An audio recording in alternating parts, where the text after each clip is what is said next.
My name is Evelyn Grant, and that night, under a ceiling of glass chandeliers, I finally learned the price of silence. The restaurant shimmered in gold light, laughter bounced off marble walls, cameras flashed, and the scent of vanilla cream and champagne filled the air. Waiters glided like dancers between tables draped in white linen. At the center of it all was Madison Grant, my younger sister, radiant, glowing, dressed in silver sequins that caught every flicker of light. She had that effortless confidence people mistake for charm. She didn't earn attention. She absorbed it. Every gaze, every compliment seemed to orbit her like gravity. Then, there was Diana, our mother, elegant, poised, her smile precise like it had been rehearsed. She stood with a crystal flute raised high, her voice smooth but commanding. To Madison, she said, pausing just long enough for silence to gather, "The daughter I'm truly proud of." Applause erupted. Relatives clinked glasses. Cameras clicked, and I, sitting at the far end of the table, smiled so tightly my cheeks trembled. Across from me, Robert, my father, gave a polite nod but avoided my eyes. He had mastered that art years ago, the quiet neutrality of a man who didn't want trouble. The waiter, a young man named Lucas, approached with a soft, "Excuse me, miss." He set a black leather folder in front of me. The words on the receipt blinked like a verdict. $1, $2.38, $50 service included. I blinked. Once. Twice. Mom leaned closer, the pearls at her neck catching the light. "Go on. Evie," she whispered. "Handle it." As usual. My throat went dry. I looked around the table, cousins laughing, aunts snapping photos, Maddie blowing kisses toward a camera. No one noticed the silence closing around me. That bill wasn't about money. It was about placement. It was a reminder that even in adulthood, I was still the responsible one, the stand-in parent, the one who carried the family's weight so the shining daughter could stay light. A lump rose in my chest. My fingers brushed the check, but didn't move. For years, I'd played along nodding, smiling, paying quietly to keep the peace. But peace had a cost. And lately, I was starting to realize I'd been the only one paying it. I forced a smile that felt foreign on my face. "Of course. Mom," I said, slipping the folder shut. My voice didn't shake. But inside, something did the first crack in a wall I'd spent my entire life building. "Across the table," Maddie laughed, tilting her head so the light caught her curls. "You're the best, Evie. You always take care of everyone." And I heard it the line I'd been fed my whole life, but that night, for the first time, it didn't sound like a compliment. It sounded like a chain. As I signed the bill, my reflection in the glass of my water looked back at me, smiling, composed, silent. But somewhere deep beneath the surface, something had started to move. That night wasn't the beginning of a fight. It was the beginning of the end of my obedience. Childhood in the Grant household was like living under two different suns, one that warmed and one that burned. From the moment we could walk, my sister Madison seemed to glow. Neighbors stopped by just to see her smile. Teachers used her name like a charm. "Maddie lights up every room," they'd say, as if sunlight itself had chosen her. And me, I was the quiet one, the helper, the girl who made sure nothing fell apart while everyone clapped for her performance. Mom, Diana, adored the spotlight Maddie brought into our home. She kept photo albums of every recital, every ribbon, every framed certificate that said, "Outstanding." I can still hear her voice from the kitchen, rehearsing Maddie's dance numbers as if she were the one on stage. Dad, Robert, never said much. He worked long hours, came home tired, and let Mom handle the rest. When I brought home straight A's, he patted my shoulder without looking up from the newspaper. When Maddie got a participation trophy, he stood to applaud. The pattern began early. When Maddie wanted ballet lessons, Mom signed the check before the sentence was finished. When I asked for a science camp that same summer, Mom's tone changed. "It's too expensive. Evie, Be reasonable. She sent me to the free library program instead. Maddie's first recital dress cost more than my entire back-to-school wardrobe. She twirled in satin while I hemmed my own skirt with crooked stitches and cheap thread. I learned early that fairness didn't live in our house, it was replaced by what Maddie needs. And every time I tried to question it, Mom's voice turned to glass. Don't be jealous. Evie, it's not attractive. She said it so many times that the word jealous began to feel like my name. By high school, Maddie was the family's crown jewel. She got a new dress for every dance, a car for her 17th birthday, a private tutor for college essays. I got used textbooks, a borrowed calculator, and a job bagging groceries after school to pay for supplies. When I came home late, sweaty from work, Mom frowned at the smell of fryer grease on my uniform. You look tired, sweetheart. Maybe you should spend less time chasing money. I remember staring at her diamond earrings, paid for by Dad's overtime, and wondering if irony could choke a person. Still, I didn't rebel. I studied harder, worked longer, told myself that one day merit would matter. I believed that if I kept earning, kept proving, they'd see me too. But love in our house wasn't earned, it was assigned. When college came, the gap widened into a canyon. Maddie's tuition was fully covered. She got an apartment in Los Angeles and a monthly allowance wired on the first of every month. Mine came with conditions. I lived in a cramped dorm with 3 roommates, working night shifts at a nursing facility to keep tuition paid. I slept 4 hours a night, ate ramen for dinner, and sent birthday cards home that no one replied to.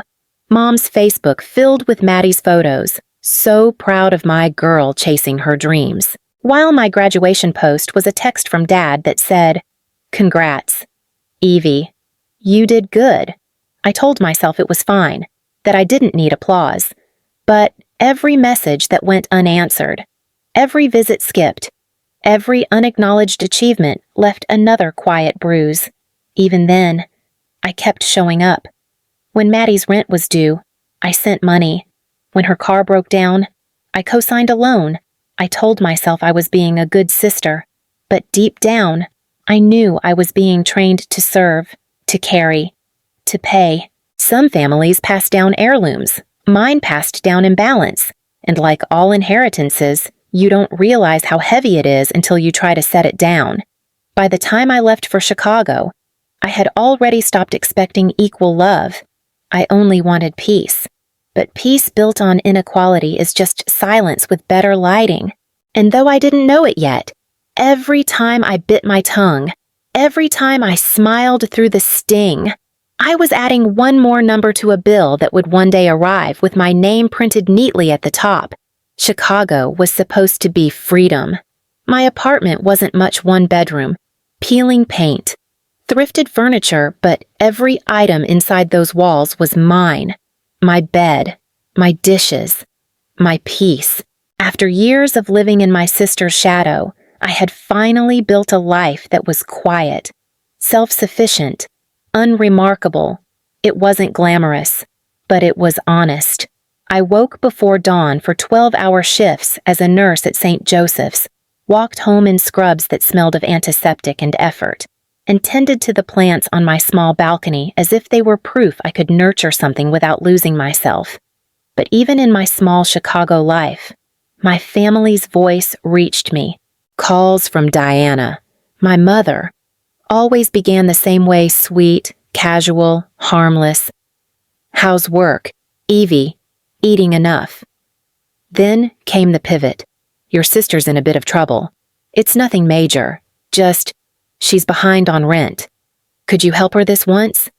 This once had become the family mantra.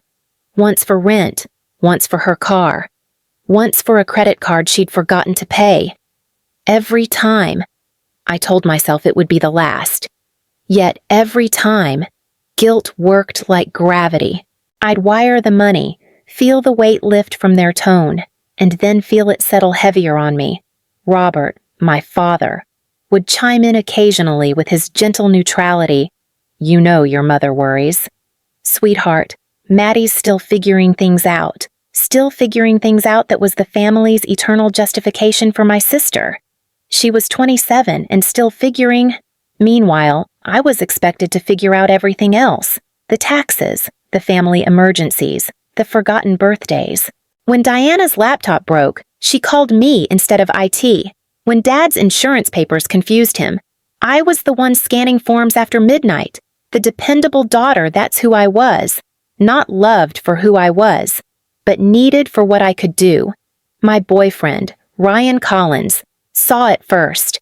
One evening, as I was balancing my checkbook after wiring Maddie another $600, he leaned against the counter and said softly, "Evie, you realize they don't love you the way you think they do, right? They depend on you. That's not love, it's convenience." I laughed it off, told him he didn't understand family. But his words lingered. They rattled in my chest every time my phone buzzed with Mom's name. Every time Maddie posted a photo from some collaboration trip funded by the money I'd sent. The cycle was endless. Guilt, obligation, payment, relief. Like installments on a debt that never shrank.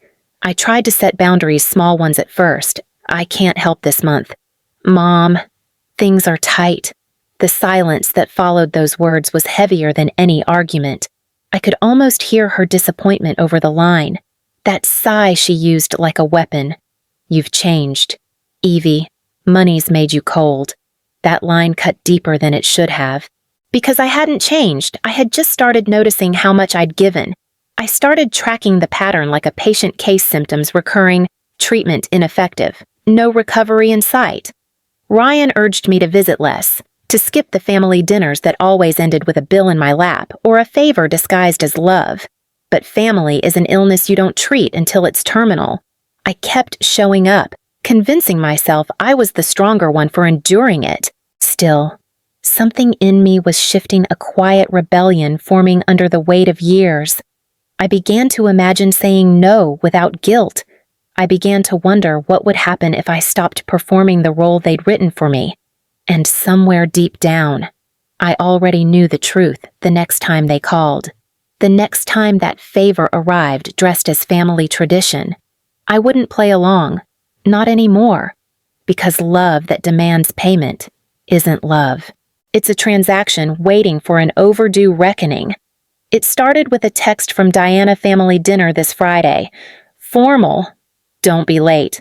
No details, no context, just expectation disguised as invitation.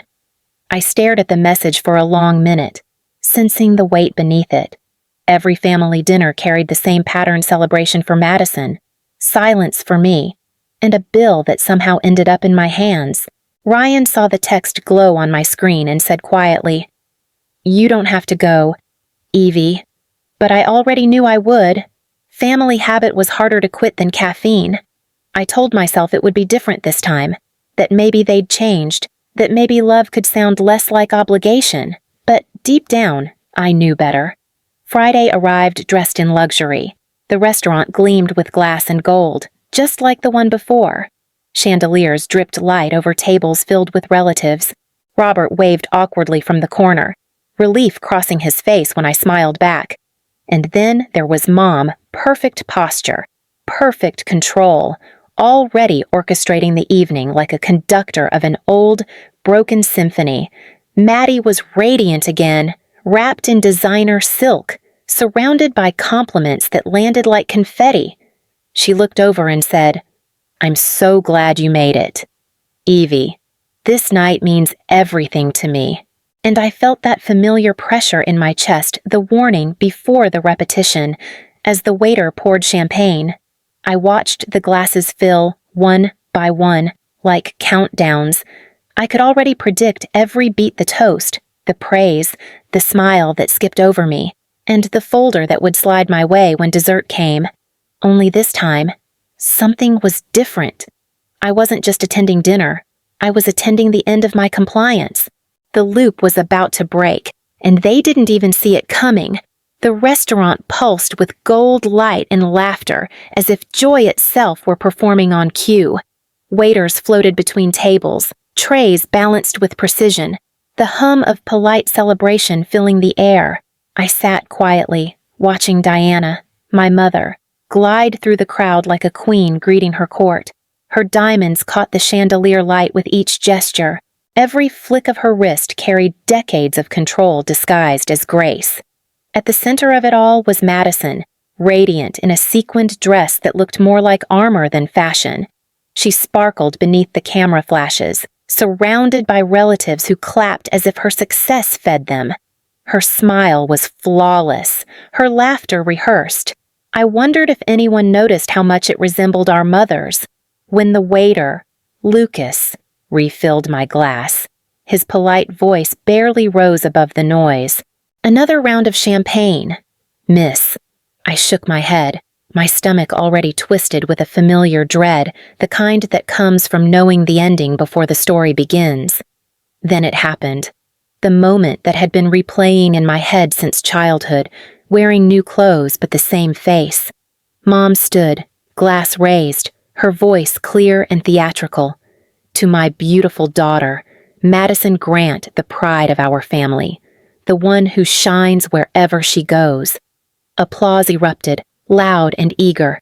Aunts dabbed tears. Uncles toasted. Phones flashed.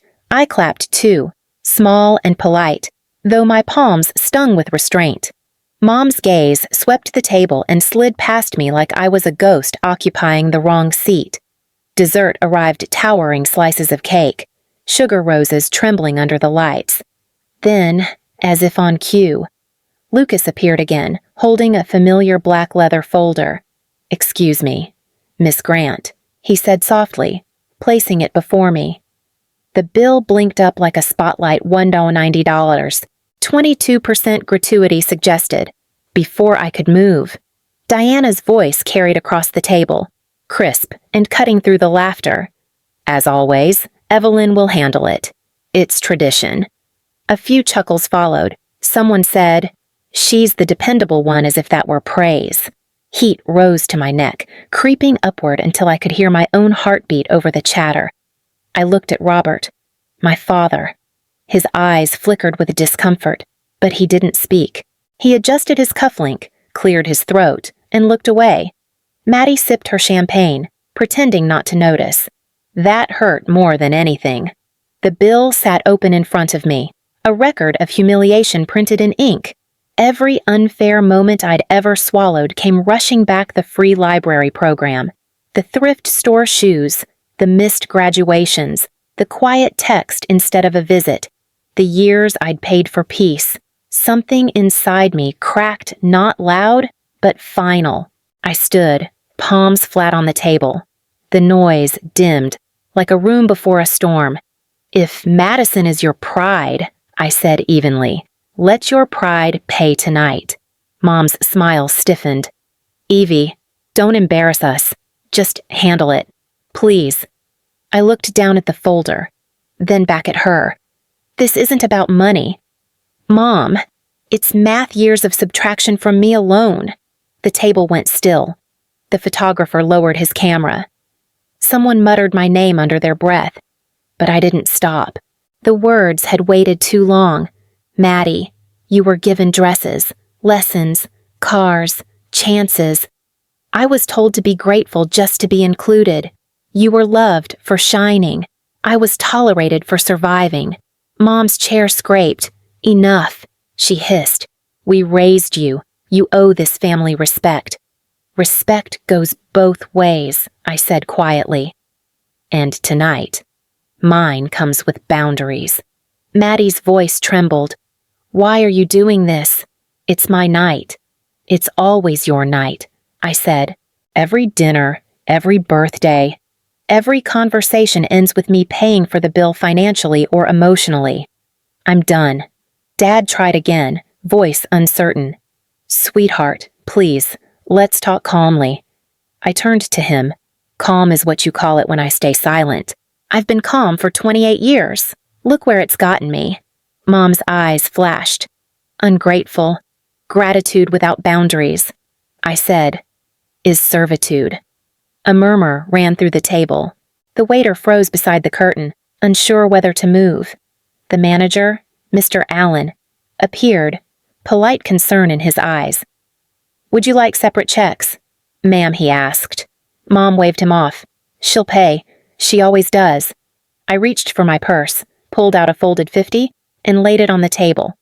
This covers my seltzer, the tax, and a generous tip for the staff, I said, nodding at Lucas. They did their job. Now I'm finally doing mine. I slid the folder gently toward my mother. The gesture felt ceremonial, like returning something sacred that was never mine to hold. Here, I said. For once, let the cost match the praise. Maddie's mascara shimmered in the candlelight. You're ruining my night. No, I said softly. I'm reclaiming mine. For a moment. No one spoke. Then a voice, one of my cousins, I think, broke the silence. Good for her. It wasn't loud, but it was enough. I gathered my purse, straightened my shoulders, and looked at the family that had mistaken my endurance for loyalty. You taught me that love means paying for others' happiness, I said. Tonight, I'm bankrupt. Then I walked away. Behind me. I heard chairs scrape, hushed arguments, Mom's voice sharp and disbelieving, but I didn't turn back.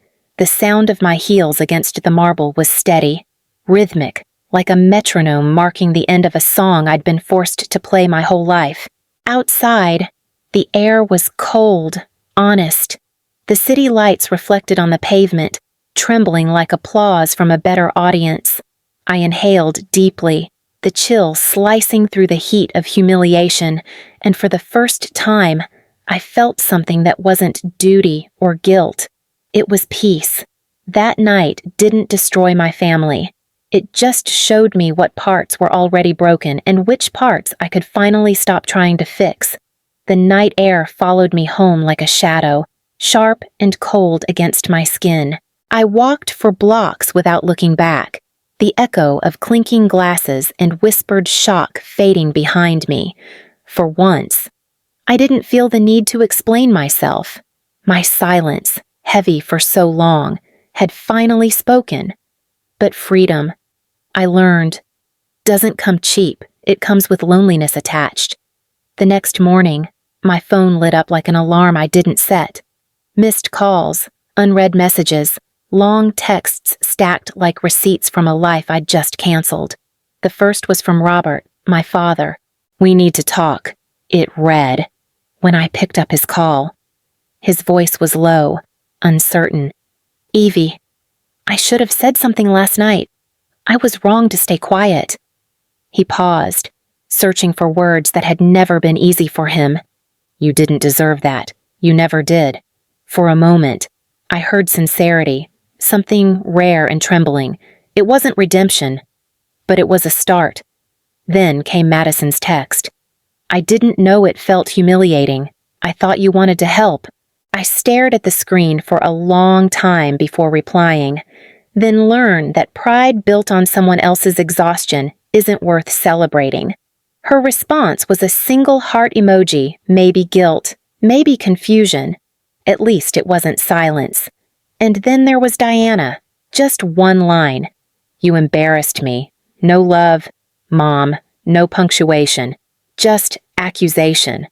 For a second, anger rose, but it melted into something colder acceptance.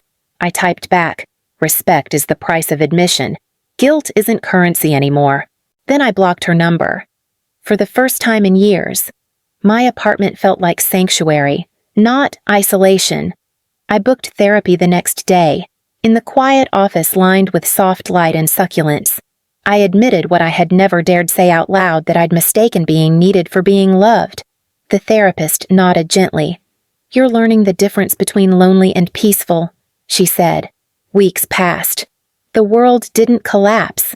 I still worked my long shifts, still brewed coffee before sunrise, still found joy in small things, watering my plants, folding clean sheets, watching dawn break through my balcony window. Every ordinary act felt sacred because it was mine. But healing wasn't linear. Some nights, guilt crept in, whispering that I'd gone too far. On those nights, I reminded myself of that restaurant, the applause, the bill, the silence that had once chained me. I replayed my own voice standing firm, and the guilt faded like smoke. One evening, Ryan came over with takeout and quiet eyes. "How does it feel?" he asked. I smiled faintly, like breathing after holding it for 28 years. He reached for my hand. "Then keep breathing. Evie, don't look back." I didn't. Because peace, I realized, isn't the absence of noise, it's the refusal to live by someone else's script. And for the first time, I was finally writing my own. Months later, life felt quieter, steadier, like the pause between heartbeats. I hadn't spoken to Diana since that night, though her presence still hovered in the spaces she used to fill. Robert reached out first. He invited me for coffee at a small cafe near the lake. No grand gestures, just 2 cups of forgiveness cooling between us. "I'm learning to notice," he said, eyes lowered, "and I'm sorry for all the times I didn't." For the first time, his apology didn't sound like obligation, it sounded like growth. Madison showed up next. No cameras, no makeup, her hair pulled back, voice softer than I remembered. She admitted she'd spent years mistaking attention for love, praise for worth. I didn't know how much of me was built from what Mom wanted. She said, we talked for hours, about childhood, about repair, about sharing the check for lunch without hesitation. It felt equal. Mom didn't come. Not then. I saw her once from a distance, leaving a florist shop. Still graceful, still rehearsed. Maybe one day she'd call, maybe she wouldn't. I no longer needed her apology to validate my peace. Some stories don't end with closure, they end with clarity. At home. I opened my balcony door, the evening breeze brushing against the leaves I'd kept alive. The city glowed in the distance, alive and indifferent. I took a deep breath, not of relief, but of reclamation. If you've lived under favoritism disguised as love, I whispered to the night, I see you. You can love family and still refuse unfair terms, because boundaries aren't revenge. They're instructions for love that doesn't wound. And for the first time, I didn't just believe that I lived it,